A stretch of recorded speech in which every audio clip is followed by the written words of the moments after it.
warahmatullahi wabarakatuh. Saya Fatimah Nurhayati Muslimah dengan NIM 19051260001 ingin menjelaskan tentang Cognitive Theory of Multimedia Learning atau yang disingkat dengan CTML. Teori kognitif pembelajaran multimedia adalah teori belajar kognitif yang dipopulerkan oleh Richard E. Mayer. Pembelajaran multimedia terjadi ketika kita membangun representasi mental dari kata-kata dan juga gambar. Teori ini sebagian besar telah ditentukan oleh teori kognitif pembelajaran multimedia Mayer. Secara umum, teori ini mencoba untuk mengatasi masalah bagaimana menyusun praktik pembelajaran multimedia dan menggunakan strategi kognitif yang lebih efektif untuk membantu orang belajar secara efisien. Selain itu, teori ini juga memiliki beberapa prinsip.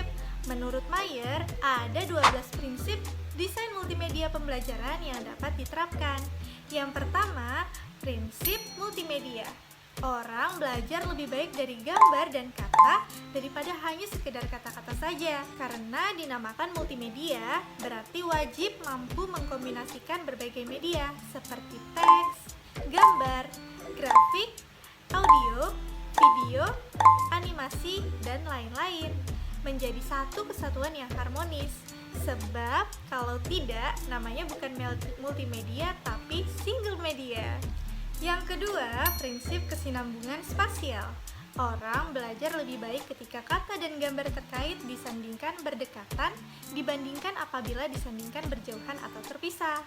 Oleh karena itu, ketika ada gambar seperti video, animasi, dan lain-lain yang dilengkapi dengan teks, maka teks tersebut harus merupakan jadi satu kesatuan dari gambar tersebut, jangan menjadi sesuatu yang terpisah.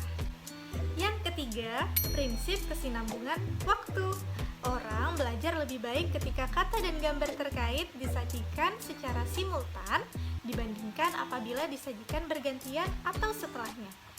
Nah, ketika kita ingin memunculkan suatu gambar atau animasi atau yang lain beserta teks, misalnya, sebaiknya munculkan secara bersamaan alias simultan. Jangan satu-satu, sebab akan memberikan kesan terpisah atau tidak terkait satu sama lain. Begitu kata Mayer. Yang keempat, prinsip koherensi. Orang belajar lebih baik ketika kata-kata, gambar, suara, video, animasi yang tidak perlu dan tidak relevan tidak digunakan. Selanjutnya yang kelima, prinsip modalitas belajar. Orang belajar lebih baik dari animasi dan narasi termasuk video daripada dari animasi plus teks pada layar. Jadi lebih baik animasi atau video plus narasi daripada sudah ada narasi ditambah pula dengan teks yang panjang. Hal ini sangat mengganggu. Yang keenam, prinsip redundansi.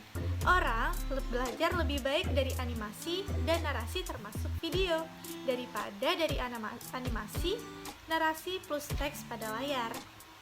Yang ketujuh, prinsip personalisasi. Orang belajar lebih baik dari teks atau kata-kata yang bersifat komunikatif daripada kalimat yang lebih bersifat formal. Lebih baik menggunakan kata-kata lugas dan enak daripada bahasa teoritis. Oleh karena itu, sebaiknya gunakan bahasa yang komunikatif dengan sedikit berstyle. Yang kedelapan, prinsip interaktivitas. Orang lebih baik ketika ia dapat mengendalikan sendiri apa yang sedang dipelajarinya. Yang kesembilan, prinsip sinyal. Orang belajar lebih baik ketika kata-kata diikuti dengan clue, highlight, penekanan yang relevan terhadap apa yang disajikan. Kita bisa memanfaatkan warna, animasi, dan lain-lain untuk menunjukkan penekanan, highlight, atau pusat perhatian. Karena itu, kombinasi penggunaan media yang relevan sangat penting sebagai isyarat atau kata keterangan yang memperkenalkan sesuatu. Yang ke-10, prinsip perbedaan individu. 9 prinsip tersebut berpengaruh kuat bagi mereka yang memiliki modalitas visual tinggi, namun kurang berpengaruh bagi yang sebaliknya. Kombinasi teks dan narasi plus visual berpengaruh kuat bagi mereka yang memiliki modalitas auditori tinggi, namun kurang berpengaruh bagi yang sebaliknya. kombinasi teks, visual, dan simulasi berpengaruh kuat bagi mereka yang memiliki modalitas kinestetik tinggi, namun kurang berpengaruh bagi yang sebaliknya. Yang ke-11, prinsip praktek. Interaksi adalah hal terbaik untuk belajar. Kerja praktek dalam memecahkan masalah dapat meningkatkan cara belajar dan pemahaman yang lebih mendalam tentang materi yang sedang dipelajari. Kemudian, yang terakhir, prinsip pengandaian. Menjelaskan materi dengan audio meningkatkan belajar. Anak belajar lebih baik dari animasi dan narasi daripada dari animasi dan teks pada layar saja. Itu tadi 12 prinsip CTML yang dikemukakan oleh Mayer. Selanjutnya, kita akan membahas tentang proses terjadinya CTML alias Cognitive Theory of Multimedia Learning. Yuk kita saksikan sama-sama. Nah, ini dia tahapan-tahapan yang terjadi di teori kognitif pembelajaran multimedia. Ada 3 tahapan yang terjadi. Yang pertama yaitu sensory memory, yang kedua di working memory, dan yang ketiga di long term memory. Nah, yang pertama ada multimedia presentation atau presentasi dari multimedia kita yang berisikan kata dan gambar akan diterima atau dikumpulkan oleh sensory memory. Sensory memory ini didapat melalui mata dan telinga yang digunakan untuk menangkap multimedia presentation atau presentasi multimedia kita. Yang berupa gambar akan ditangkap oleh mata dan yang berupa kata akan didengar oleh telinga. Nah, selanjutnya kita masuk ke tahap working memory. Working memory merupakan struktur kognitif yang mengolah informasi yang didapat dari sensory memory alias dari mata dan juga telinga tadi. Nah, setelah informasi berupa kata maupun gambar tadi diterima oleh sensory memory, selanjutnya kata dan gambar tersebut akan diolah atau diseleksi pada tahap working memory. Kemudian akan dilakukan pengorganisasian dari suara dan gambar yang sudah diterima tadi menjadi model verbal maupun piktoral.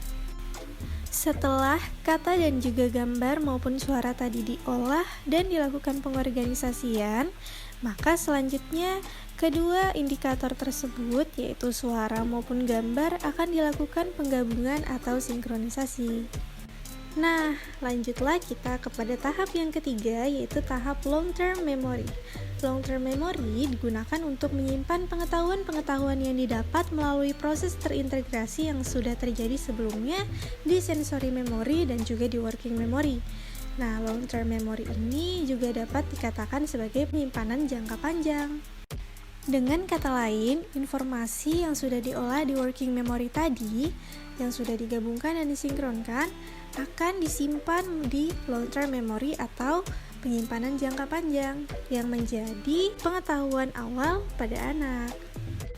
Jadi, sederhananya, Cognitive Theory of Multimedia Learning ini merupakan proses mengumpulkan, mengolah, dan juga menyimpan informasi yang diterima yang berupa gambar maupun kata.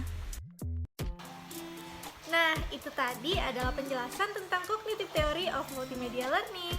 Kurang dan lebihnya saya mohon maaf. Assalamualaikum warahmatullahi wabarakatuh. Terima kasih.